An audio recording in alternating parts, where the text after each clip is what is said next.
이름으로 축복합니다. 옆에 분과 한번 인사하겠습니다. 하나님이 당신을 사랑하십니다.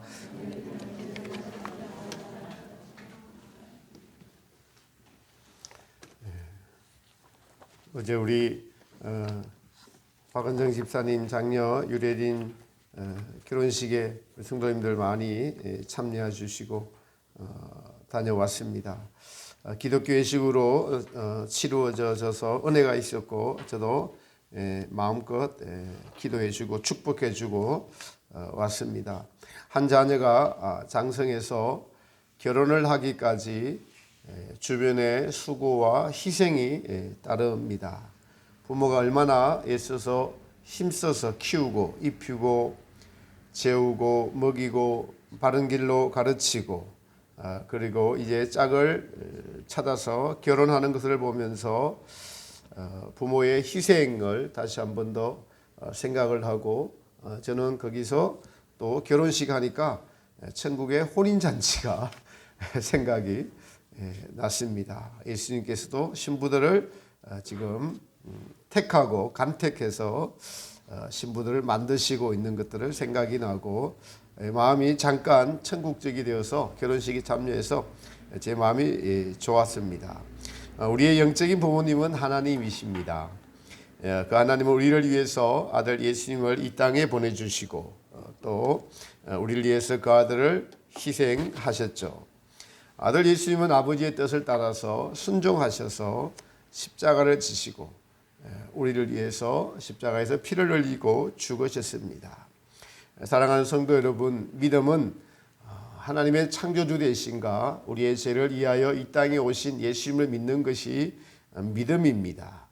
근데 그 예수님께서 우리를 위해서 이 땅에 오셔서 하신 일들 가운데 가장 중요한 일을 아는 십자가, 그 십자가를 생각하는 사순절, 그래서 십자가에서 무슨 일을 하셨고 하신 그 의미는 우리가 또 알고 있지만은 다시 되새김질하면서 이 시간 은혜 받는 시간이 되기를 바랍니다. 그래서 오늘 설교 제목은 예수 나를 위하여라고 우리가 사순절 주제 너와 내 자연을 위해 울라라는 큰 주제가 예수 나를 위하여라는 주제입니다. 우리 한번 제목을 같이 한번 해볼까요? 예수 나를 위하여. 이럴 때 울림이 여러분 속에서 있어야 됩니다. 양심에서. 나의 예수님 나를 위하여 무슨 일을 하셨지?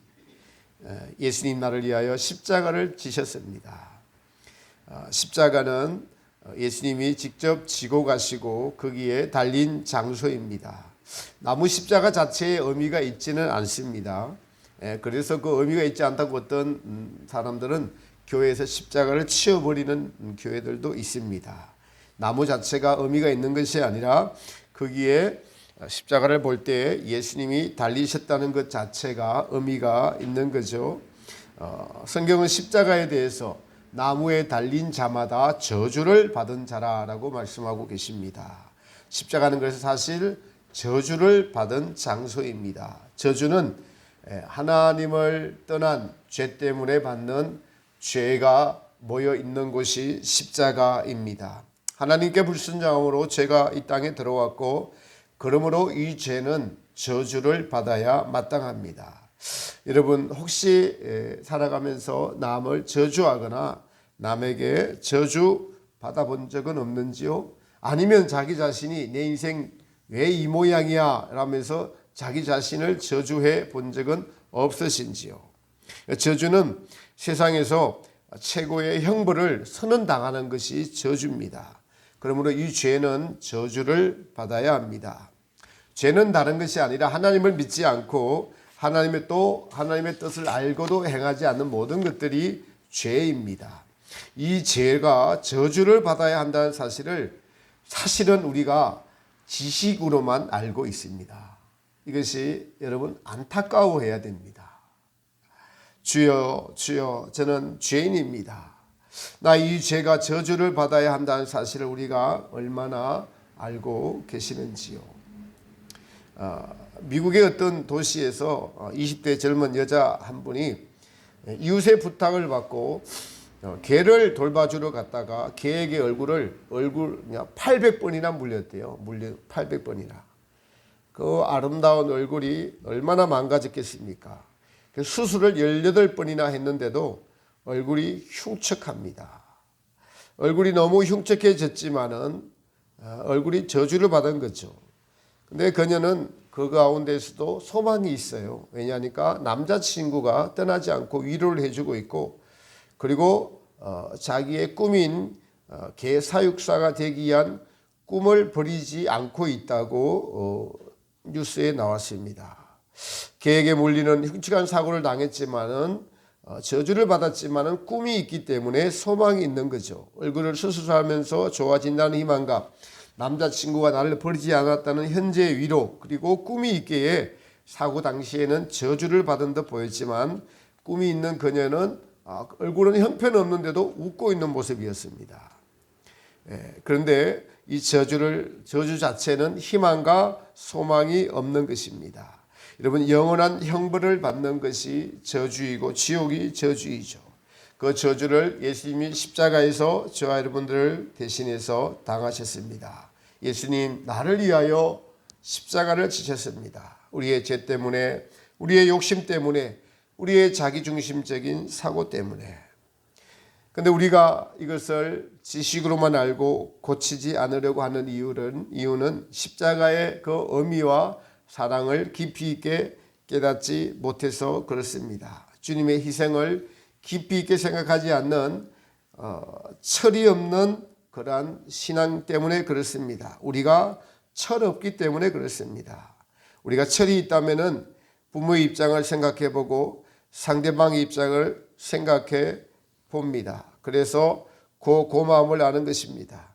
어제 결혼식을 가까이에서 봤더니 딸 에린 양이 어머니에게 인사를 하면서 어머니를 바라보는 그 눈길이 철이 들었더라고요.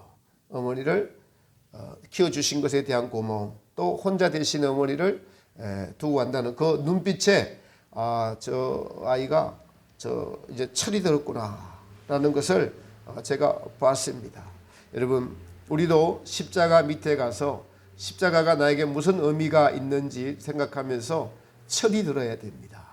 그것이 나와 무슨 상관이 있는가? 이것이 성령의 역사로 우리가 알 수가 있습니다. 이 십자가에 내신 나를 위하여 십자가의 지심은 십자가는 죄의 저주를 받는 것이고, 또 하나는 세상 죄를 지고 가는 어린 양이신 예수님이십니다. 예수님 우리를 위한 가장 중요한 일이 바로 죄사함을 위해서 이 땅에 오셨어요. 예수님의 사역의 길을 예비한 세례 요한은 그래서 예수님을 보고 보라 세상 죄를 지고 가는 하나님의 어린 양이로다라고 선포합니다. 여기서 어린 양은 십자가에서 죽임을 당해야 되는 양을 가리켜 말합니다. 그 양은 피를 흘리심으로 인류의 죄를 사하셔야 했습니다. 우리도 세상에서 죄를 지으면요, 그에 대한 상응한 대가를 치러야 됩니다. 이것이 인과응보의 원칙이죠. 하나님과 인간관계에서 우리 인간이 죄를 지었습니다. 하나님과의 관계가 끊어졌습니다. 그런데 그래서 우리가 영원한 형벌을 받아야 되는데 하나님의 그 사랑과 자비와 긍휼로 말미암아 하나님은 우리의 관계를 회복시키시려고 예수님을 이 땅에 보내시고 어린 양으로 속죄주가 되시고 중보자가 되셔서 우리의 죄를 사하시고 우리를 영원한 천국으로 인도하는 길을 마련해 놓으셨습니다. 이러한 사실을 믿고 우리는 구원을 얻은 백성이 되었습니다. 그래서 성경은 순종하라고 말씀하십니다. 불순종하면 죽으리라 라고 말씀하시죠. 인간이 죽었어야 합니다. 근데 하나님의 자비함과 긍휼하신 은혜로 예수님이 대신 죽으신 어린 양이 되심으로 피 흘리심으로 말미암아 우리의 죄가 사해졌습니다. 히브리서에서 피 흘림이 없으면 사함이 없느니라 라고 선포하고 계십니다. 예수님의 십자가 죽음은 곧 피 흘리심을 뜻합니다. 요한복음 6장에서도 예수님은 인자의 살을 먹지 아니하고 인자의 피를 마시지 아니하면 너희 속에 생명이 없느니라 라고 말씀하십니다. 이 살은 곧 구약에서 제사를 지낼 때 양을 잡아서 각을 뜨는 것입니다. 각드는 것을 의미합니다. 십자가에서 째찌게 맞아서 떨어져 나간 살이 곧 양의 각을 뜨는 것과 마찬가지입니다. 예수님의 뼈는 하나도 남김없이 다 어그러졌다고 기록하고 있습니다. 이 모든 고통을 당하시고 피를 흘리심이 바로 제사함의 은총이죠. 피 흘리심은 우리를 대신해서 하나님 아버지께 나의 이 피를 보시고 죄를 나의 몸에 담으시고 내가 피를 흘렸으므로 하나님 아버지 이 죄인들을 사해 주십시오라고 우리 대신해서 제사를 지낸 것이 바로 예수님의 십자가 사건입니다. 예수 나를 위하여 십자가에서 이 일을 하셨습니다. 여러분 찬송가 144장에 예수님 나를 위하여 예수 나를 위하여 십자가를 질 때 세상 죄를 지시고 고초 당하셨네. 세상 죄라고 곧 세상 죄가 아니라 나의 죄라고 바꿔 불러야 됩니다. 여러분 우리는 우리가 생각하는 것 이상으로 죄인입니다. 우리는 죄를 멈춰야 하는데 죄를 그만 지어야 되는데 라고 생각을 하나 우리에게는 죄를 이길 만한 힘과 능력이 없습니다. 사실 우리는 이 죄에 대하여 스스로 깨달을 수도 없는 존재입니다. 하나님의 성령님이 우리의 내면에 빛을 비춰주지 않으면은 우리는 죄가 죄인지도 모릅니다. 우리는 지금 사순절을 보내면서 죄론의 책을 읽고 기도를 하고 있습니다. 책을 읽을 때마다 양심의 가책을 느낍니다. 근데 양심의 가책만 계속 느끼지 고치려고 하지 않습니다. 고치지 않으면서 우리는 늘 똑같은 죄를 범하면서 용서해 주십시오라고 고백만 합니다. 근데 여러분 죄 사함을 받고 이 죄와 다시 생길 때 죄와 싸우려고 하는 자들에게 하나님은 이길 힘을 주시고 죄가 그치게 됩니다. 그래서 베드로는 육체의 고난을 받은 자가 죄를 그쳤나니라고 말씀을 하고 있습니다. 육체의 고난은 바로 죄를 이기려고 하나님께 자신을 드린 것을 의미를 하고 있습니다. 십자가는 하나님의 아드님께서 저와 여러분들을 위하여 달리신 장소이죠. 이 십자가는 우리의 죄를 사하신 은혜의 장소이고 그렇다면 우리는 이 은혜에 보답하는 삶을 살아야 합니다. 지난주에 은혜가 왕노릇하게 하라라고 설교를 했습니다. 네, 설교를 하는 지난주 지금도 기억이 생생합니다. 찬양을 부를 때 얼마나 이 세상에 죄악된 일이 많고 참 죽을 일 쌓였구나.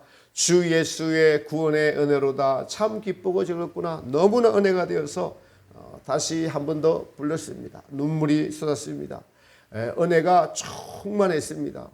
제 자신은 은혜가 너무 충만했는데 그러나 그 은혜가 충만할 때랑 은혜가 충만하지 않고 자아로 충만할 때랑 누구랑 다툼이 있거나 대립이 있거나 그래서 마음이 불편할 때 내 마음이 불편할 때 여러분 속에서 올라오는 죄가 점령할 때랑 하나님의 은혜가 나를 지배할 때랑 이 두 개를 하나님은 빛과 어두움을 계속 우리에게 있게 하셔서 죄를 지었을 때 성령님이 계시지 않을 때 얼마나 마음이 괴롭고 아프고 힘들고 사람들이 이해가 되지 않고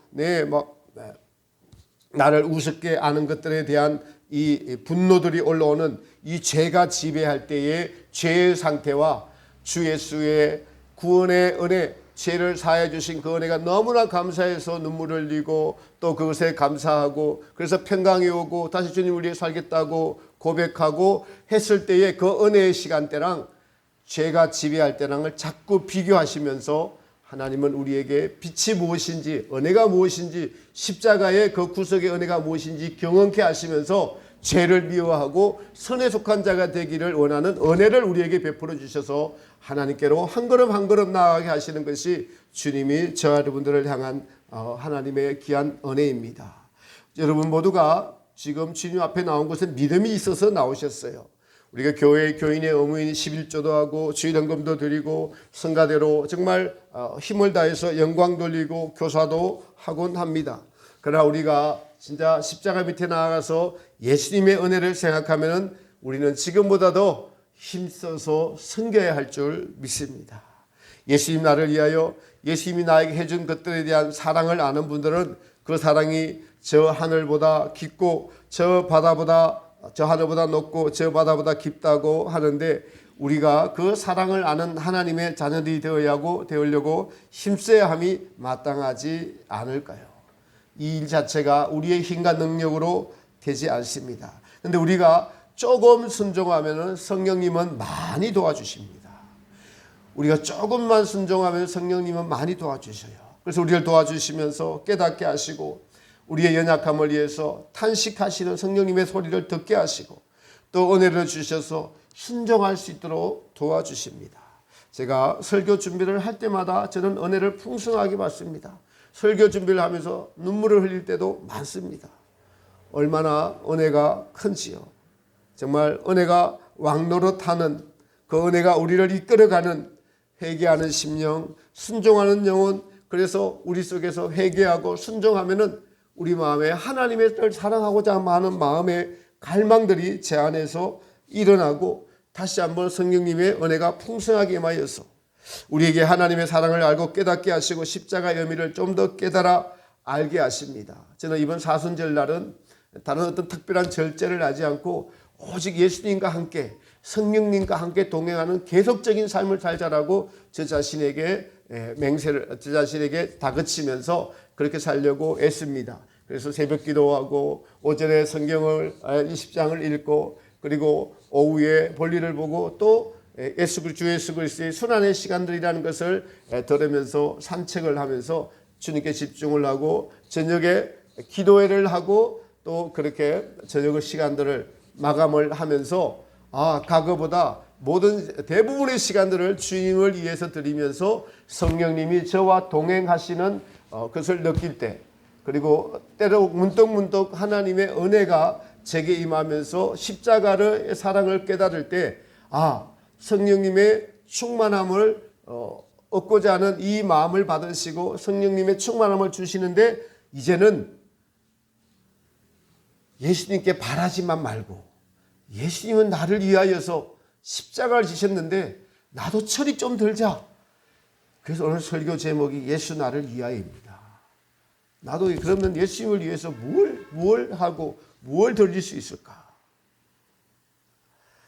이 은혜는 하나님의 마음을 알게 하고 하나님의 관점을 가지게 하고 하나님의 사랑을 깨닫게 하고 그래서 견고한 믿음으로 우리를 세워주는 것을 알려주셨습니다. 여러분 이 세상에서 가장 복된 자는 예수님의 마음을 알고 그 마음을 가지고 있는 사람들입니다. 그 예수님의 마음을 아는 사람들은 나의 살아가는 이유가 예수님이 나를 위한 그 사랑이 있었기 때문에 나의 모든 것이 주님의 은혜로 되어진 나를 알기 때문에 나도 이제 예수님을 위해서 살고자 다짐하는 인생들입니다. 신약성경을 가장 많이 지은 사도 바울이 이러한 사람이었습니다. 세상의 권력을 가졌습니다. 유대교의 정통한 자였죠. 바리새인 중에 바리새인이요 대단한 지식인이었습니다. 그런데 그가 예수님을 다메섹 도상에서 제대로 만나자 이제 자기의 목숨을 조금 더 귀한 것으로 여기지 아니하고 나는 십자가만 자랑하고 십자가의 복음만 전하겠다고 그래서 예수님의 복음 전하는 일에 나의 생명을 조금 더 아끼지 않겠다고 고백하며 하나님께 헌신했던 인물입니다. 하나님의 사랑하는 성도 여러분, 예수님께서 나를 위하여 무슨 일을 하셨습니까? 예수님은 십자가에 못 박히셨습니다. 그것이 정말 나와 무슨 의미가 무슨 관계가 있나요? 성경은 우리가 예수님께서 십자가에 달리실 때의 상황들을 아주 잘 생생하게 설명해 주고 있습니다.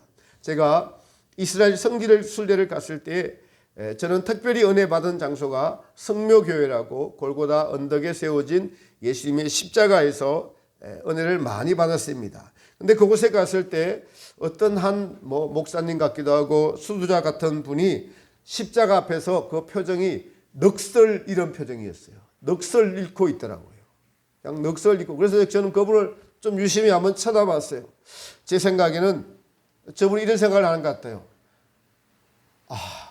하나님, 어떻게 하나님의 아들이 이 십자가에 달릴 수 있단 말입니까? 우리의 죄 때문이라고 하는데 아무리 그래도 그렇지 하나님의 아들이 십자가에 달리신 것을 이해하려고 애쓰고 십자가의 의미가 무엇인지 예를 쓰는 모습, 너무 충격을 받아가지고 그냥 말을 잇지 못하고 있는 그런 모습이었어요. 예수님의 십자가 사건에 여러 인물들이 등장을 합니다. 그 인물들은 곧 사실은 오늘날 저와 여러분 모든 인류들을, 모든 사람들을 대표하고 있습니다. 어떤 사람은 유대인의 역할을 하고 있고, 어떤 사람은 빌라도의 역할을 하고 있고, 어떤 사람들은 유대 병정의 역할을 하고 있습니다. 여러분은 지금 예수님 십자가에 달리신 예수님과 관련해서 어떤 인물의 역할을 하고 계신지요? 예수님을 십자가에 못 박아 죽인 역할을 한 대제사장과 서기관과 바리새인 그리고 대다수의 유대인들은 빌라도 법정 앞에서 예수님을 십자가에 못 박으시오, 십자가에 못 박으시오 라고 말했습니다. 우리 주 예수 그리스도의 순환의 시간들에 그 피카레타 여인이 빌라도 법정의 앞에서 예수님이 십자가에 빌라도 법정 앞에서 재판을 받는 장면에 같이 옆에 있습니다. 그런데 그때 유대인들이 예수님을 십자가에 못 박으라고 막 고함을 치는데 거기에는 유대인뿐만 아니라 인류의 모든 사람들이 다 예수님을 십자가에 못 박아야 한다고, 그리고 너무나 놀랍게도 자기가 통제가 안 되는데 자기도 예수님을 십자가에 못 박아야 합니다라고 자기도 고함을 치고 있다는 겁니다. 그 장면과 그 소리가 들렸다고 해요. 이것이 시사하는 바가 무엇입니까? 내 영생을 위해서 당신이 죽어야 됩니다, 이 뜻이에요. 내 영생을 위해서 당신이 죽어야 됩니다. 당신 좀 죽어주세요. 유대인들은 시기와 질투로 그렇게 했지만은 인류의 모든 사람들은 예수님이 당신이 안 죽으면 내가 지옥 가야 돼요. 그러니까 나를 위해 좀 죽어주세요라고 십자가에 못 박으라고 천국에서도 인류의 모든 생명 가진 모든 자들이 십자가에 못 박아야 된다고, 못 박혀 죽어야 된다고 아주 전부 다 고함을 치고 있다는 겁니다. 유대인들은 시기와 질투로 예수님을 넘겨줬죠.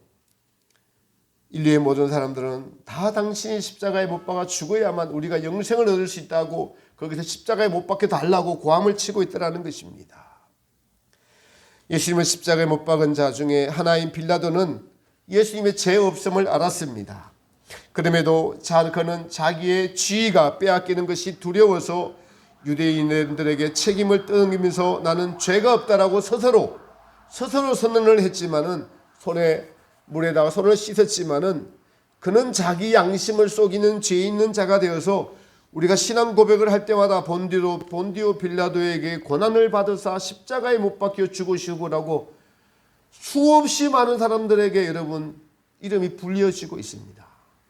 오늘도 우리가 그 이름을 불렀습니다. 그렇습니다. 여러분, 우리가 우리의 양심을 외면할 때마다 우리는 빌라도와 같이 예수님은 죄 없으신 분인 줄 압니다. 그럼에도 우리가 양심을 외면하는 그 순간 예수님을 다시 사형에 넘겨주는 빌라도와 같은 사람이 되는 것입니다. 사실 양심은 우리가 하나님께로 나아가는, 하나님이 우리와 만나는 장소가 양심입니다.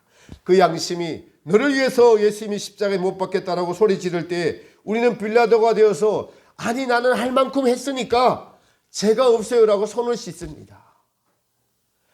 하나님은 그 빌라도에게 죄 없다라고 하지 않으세요. 저와 여러분이 양심을 외면할 때마다 하나님은 죄 없다라고 하지 않고 정죄하십니다. 사람의 양심은 빛을 받아서 우리가 하나님을 알고 투영하는 장소입니다. 그 장소에서 자기 합리화라는 것이 늘 우위에 있어서 성령님의 빛의 소리를 외면하면 우리는 나중에 받을 형벌이 얼마나 끔찍한지 모르는 아주 어리석은 사람들입니다. 예수님이 십자가에 달리실 때에 유대 병정들은 또 여러분 예수님의 옷을 서로 좋은 것 많이 차지하려고 밑에서 싸웠습니다. 우리는 더 좋은 옷, 더 좋은 것을 가지기 위해서 우리 싸우고 있지는 않은지요.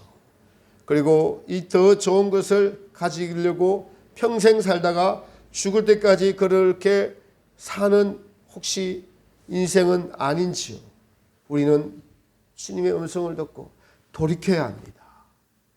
죽을 때 아무것도 가져가지 못하죠. 그래서 지금 우리의 있는 탐욕과 욕심을 주님 앞에서 내려놓으려고 양심이 외칠 때마다, 양심이 소리 지를 때마다 그 양심에 우리는 그 빛을 따라서 행동으로 옮겨야 됩니다. 하나님이 창조하신 창조물들은 우리에게 하나님을 알고 서로 돕고 서로 사랑하고 서로를 위해서 살라고 주신 이웃들입니다. 귀한 선물들입니다. 우리는 상쾌한 공기와 좋은 햇살과 오늘 메마른 땅에 내리는 비와 해와 달과 별과 각종 자연의 소리들을, 새소리들을, 그리고 자연의 물소리들을 선물로 받고 그 선물들에 의해서 우리의 영혼이 주님을 알아보고 살아갈 수 있도록 숨쉬며 살아가고 있습니다. 이러한 주님의 자연적인 은혜들에 대해서 얼마나 우리가 눈을 뜨고 감사하며 살아가는지요. 우리의 눈을 열어서 하나님의 자연 만물을 보고 감탄하며 감사하며 우리의 욕심들을 내려놓는, 자연 만물은 하나님의 뜻대로 있고 하나님의 뜻대로 여러분 해와 달과 별이 우리를 위해 떠 있고, 그리고 꽃이 피고 새가 지저귀고 물이 위에서 아래로 흐르고 그 물이 우리의 얼굴을 씻어주고 우리에게 생명수를 주고 하는데, 자연 만물들은 모든 것이 하나님의 뜻대로 다 움직이는데 만물의 영장인 우리의 마음이 욕심으로 차 있으면 하나님이, 예수님이 우리를 위해서 주신 것들에 대해서 우리는 그 역행하고 있는 삶이 아니지요. 우리는 얼마나 성령님이 우리 양심에 외치시는 소리를 듣고 있는지요.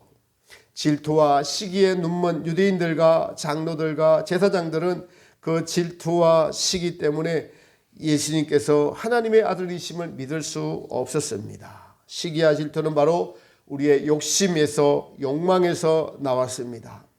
많은 사람들이 예수님을 따르니까 거기에 기적과 치료가 있고 하니까 이 유대인들이, 성전 맡은 자들이 자기들의 수입이 적어졌어요. 그 사실 하나만으로 온갖 구실을 만들어서 예수님을 핍박하며 죽일 죄를 찾았습니다. 사랑하는 성도 여러분, 우리는 예수님을 믿는다고 하면서 자기 욕망을 먼저 채우는 일은 없는지요? 우리의 욕망에 눈이 멀어서 그 욕망이 예수님을 십자가에 못 박는 사실 자체도 모르는 시기와 질투가 우리를 지배할 때가 없는지요? 십자가를 아는 예수님의 가장 사랑하는 제자들도 겁에 질려서 멀찍이 따라서 갔습니다. 예수님이 함께하고 예수님이 지켜주시고 기적이 있고 오병이어의 기적이 있고 또 죽은 자를 살리시는 그런 놀라운 기적과 병든 자를 살리는 치료가 있을 때는 우리 예수님, 우리 예수님, 우리 예수님 하면서 따라가다가 예수님이 미리 내가 십자가에 못 박혀 죽겠다라고 말씀하셨음에도 제자들은 다 용기가 없어서 뿔뿔이 흩어져 도망갔습니다. 우리도 십자가를 지고 예수님을 따라야 한다고 다짐하지만 막상 십자가가 오면은 나 몰라라 하고 도망 다니고 있지는 않은지요. 그래서 예수님의 십자가를 옆에서 지켜보는 은혜를 받은 피카리타는 이렇게 예수님께 자기를 희생하고 헌신하며 보석을 드립니다. 제 눈에 세속적인 것이 보일 때마다 예수님, 제 영혼을 당신께 맡깁니다. 타인을 비방하는 말을 들을 때마다, 또 타인을 비판하고자 하는 마음이 생길 때마다 예수님, 제 영혼을 주님께 맡깁니다. 예수님이 생각이 아닌 쾌락이나 만족을 취할 생각이 들 때마다 오 예수님, 제 영혼을 예수님께 맡깁니다 라고 고백했습니다. 자기의 이기심이 발동될 때마다 오 예수님, 저의 이기심을 예수님께 맡깁니다. 예수님의 은혜에서 떠난 자신을 발견할 때마다 오 예수님, 제 영혼을 주님께 맡깁니다 라고 합니다. 그래서 여러분, 은혜가 충만할 때, 성령님이 충만할 때랑 그렇지 않을 때 분별이 돼야 돼요. 성령님이 충만할 때, 그럴 때랑 그렇지 않을 때는 거의 자기로 충만합니다. 우리 인생 자체가 그렇습니다. 그래서 우리는 다시 성령으로 충만하도록 하기 위해서 주님, 제가 하고 있는 일을 손을 놓겠습니다. 이것을 주님께 맡깁니다. 다시 주님의 뜻 안으로 들어가겠습니다. 포도나무에 붙들겠습니다. 예수님, 저를 버리지 마시고 이 시간 저에게 함께 해주세요라고 우리가 마음과 의지를 드릴 때 다시 우리는 예수님한테로 갈 수 있게 됩니다. 여러분, 빛 아니면 어두움입니다. 중간 지대라고는 없습니다. 우리는 항상 빛 아니면 어두움에 거하면서 살고 있다는 사실을 여러분 기억하시기를 바랍니다. 말씀의 결론을 맺습니다. 예수님 우리를 위하여, 사랑하는 성도 여러분, 예수님이 저 여러분을 위하여, 나를 위하여 무슨 일을 하셨나요? 여러분은 그 예수님을 위해서 무엇을 드릴 각오가 되어 계신가요? 지금 혹시 나는 이 정도면은 충분히 하고 있다고 생각하시나요? 어리석은 사람들은 자기 스스로 한계를 정해놓고 나는 이 정도쯤이면 되었다라고 합니다. 그런 분은 평생 예수님의 십자가의 참 사랑을 깨닫지도 못하면서 가장 헛된 인생을 보낼 수도 있습니다. 십자가에 달리신 예수님을 진실된 마음으로 계속 묵상하고 따라가다 보면은 내가 정말 죄인임을, 그래서 순간순간 뿔컥뿔컥 주님의 사랑 때문에 눈물이 쏟아져 나옵니다.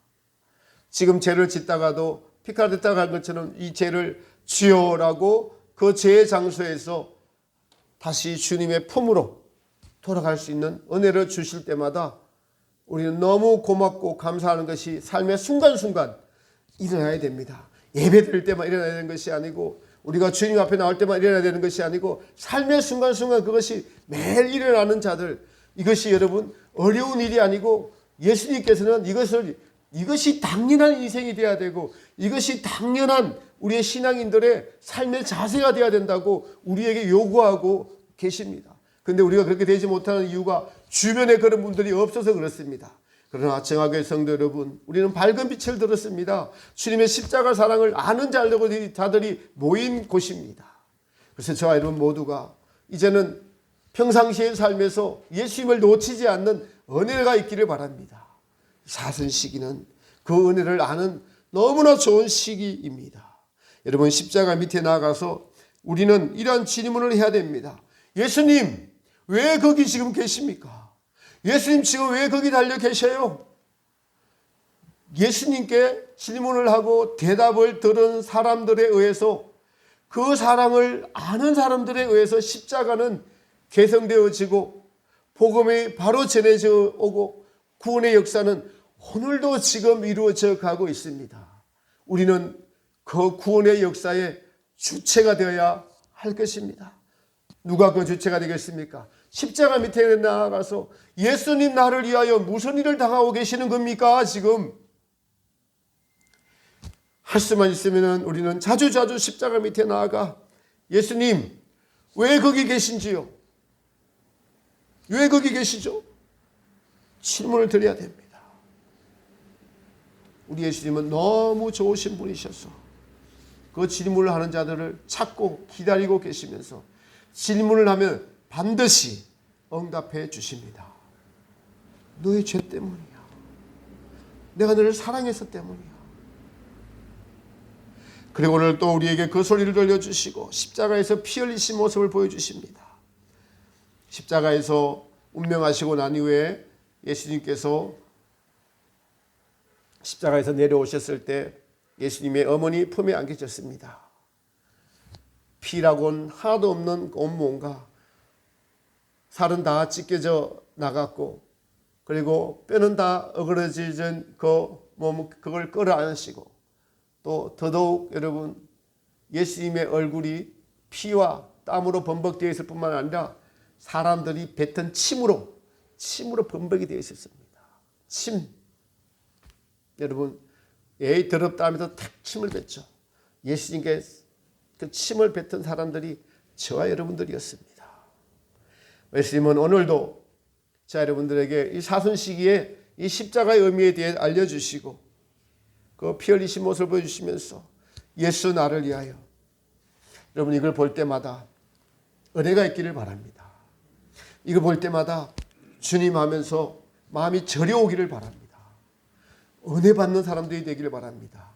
십자가는 가장 귀한 은혜의 장소고 사순 시기는 그 은혜를 우리에게 주시려고 하는 하나님의 큰 은혜의 시기입니다. 우리 이 시간 십자가를 생각하며 우리의 죄를 생각하며 144장 찬양 드리면서 다 같이 성찬 예식으로 나아가도록 하겠습니다.